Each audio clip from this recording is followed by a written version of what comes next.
Hello everyone, welcome back to my channel, Conquer College Admissions. My name is Julie Kim. If you're new to this channel, make sure to subscribe so that you will be notified when I release new videos every week.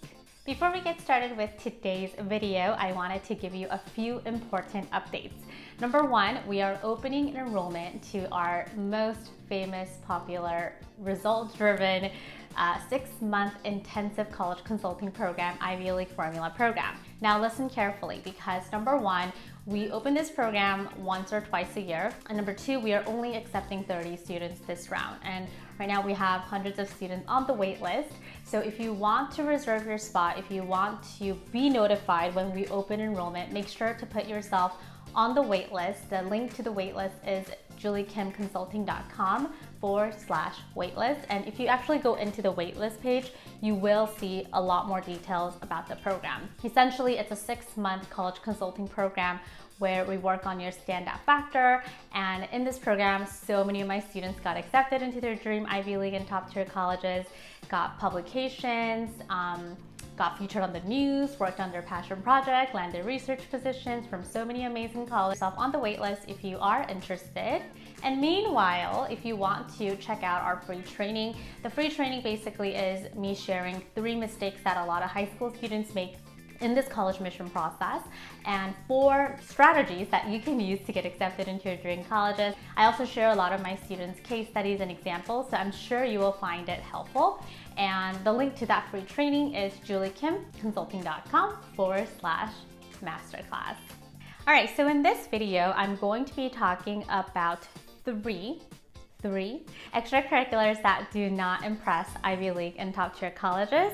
And I wanted to share this video with you so much because so many high school students participate in them and it sucks up so much of their time. And when you decide to work on something or participate in an extracurricular, you need to decide very carefully, because if you decide to participate in that, you are basically losing an opportunity to work on something else that might actually make a better impression, or might actually, help you get accepted into your dream college. So this is a Facebook Live that I did a few days ago. So I'm going to be replaying that for you right here. So let's go and learn 3 extracurriculars that you probably shouldn't participate in if your only reason is to just try to stand out, right? So let's go. Let's talk about the 3 extracurriculars that do not impress Ivy League and top tier colleges.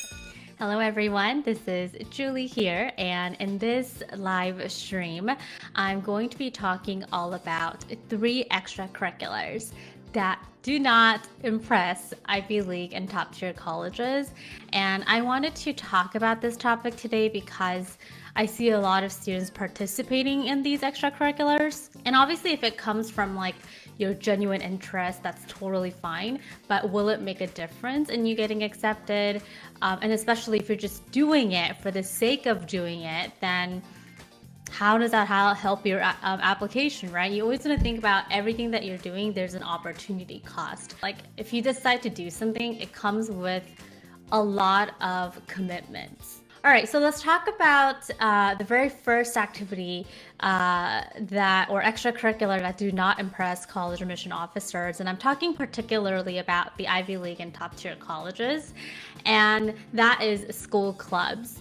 I have a story to tell you, which is when I was in high school, as soon as I went into 9th grade, I was like, okay, I'm going to participate in as many clubs as possible because it just looks so attractive, right? It just looks like I stay busy and that I'm hardworking and I'm this active person on campus. And so students commit to many different types of clubs.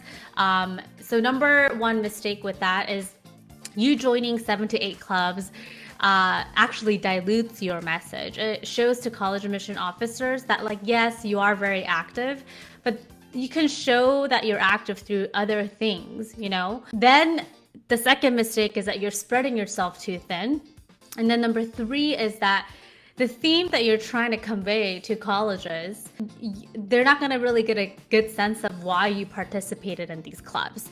And I say this because when you are about to apply to colleges and you're going to talk about all of these different clubs and things you participated in, you cannot possibly talk about all of them, right? And then it's going to take up so much space on your application and they only give you 10 slots to talk about your extracurriculars, and you have on campus, off campus, and you're not going to use all 7 or all 10 of those spots talking about your school clubs.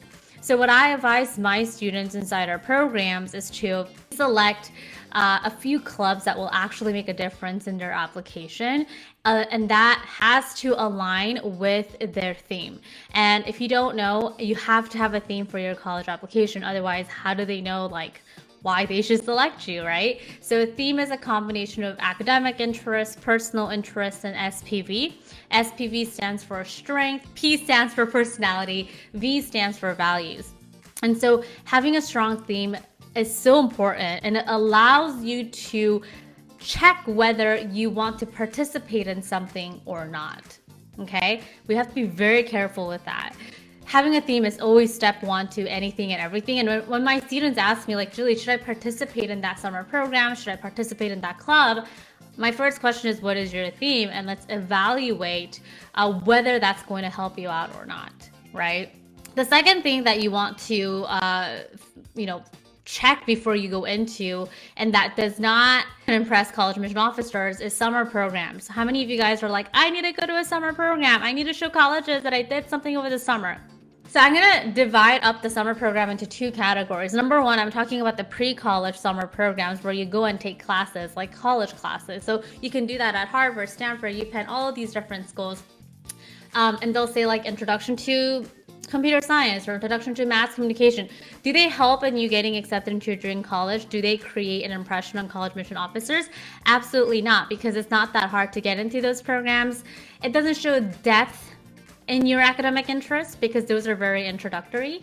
Number 3, it doesn't really show who you are. It shows me that you took a class, which everyone can do, right? That's kind of like our secondary strategy. But you just attending a pre-college summer program, taking a few classes, and when you are doing it, you are very active and you're busy. So it sounds like you're doing the right thing, but you're way too comfortable, right? And we don't want to do anything too comfortable, because then what are you going to share with colleges? And Ivy League and top tier colleges, they want students who are committed. They want students who step outside of their comfort zone. They want students who do things that are not comfortable, right? Because that's a place of growth. The third extracurricular that do not impress Ivy League and top tier colleges is also pre-college programs, but in this case, I'm not talking about where you go to the college and take classes. I'm talking about kind of like a camp style where you learn many different topics. Again, it's a great introductory place, but if you are hoping that you going into that program or you attending that summer program, a good example is I went to this engineering program where they teach you everything about engineering. And the reason why it doesn't impress college admission officers is because it's broad. Again, you need to show depth in your academic interests. You need to show depth in your personal interests. You need to show evidences of your strength, personality, and values. And how do these 2 programs do that for you? It's not about you going to that program that makes the difference, right? So the way that I help out my students get accepted into their Ivy League and top tier colleges is, number 1, landing amazing research position and intern position by networking. And that's a system that I teach inside our program, step by step, literally. So my students landed research positions from Stanford, UPenn, USC, NYU intern program, from Caltech, MIT, Harvard, all of those schools. And they didn't have prior connection. They didn't have someone who worked there, literally just following our guidance step by step by step. So why is that so much better than pre-college summer program? Number 1, it shows your leadership skills. Number 2, it shows that you're willing to go outside of your comfort zone. Number 3, it shows me that you have a depth in your academic interest. Number 4, you're doing something that no one is doing. Number 5, you put yourself out there. I'm trying to come up with so many other benefits. One of my students actually, she reached out to the professor and she was actually able to participate in their classes the whole semester. So the opportunity that you get from networking and building a relationship just goes up and above and beyond. And also, when my students land research position and intern position, they actually ask for rec letters. And again, ding, ding, ding, rec letters are a very, very important part of your college applications. Another way that my students stand out is by working on their own passion projects. And passion projects are so beautiful because you can share that with college admission officers. You can get published, you can get noticed, you can get on the news, all of that, right? So passion projects are also really, really, really great.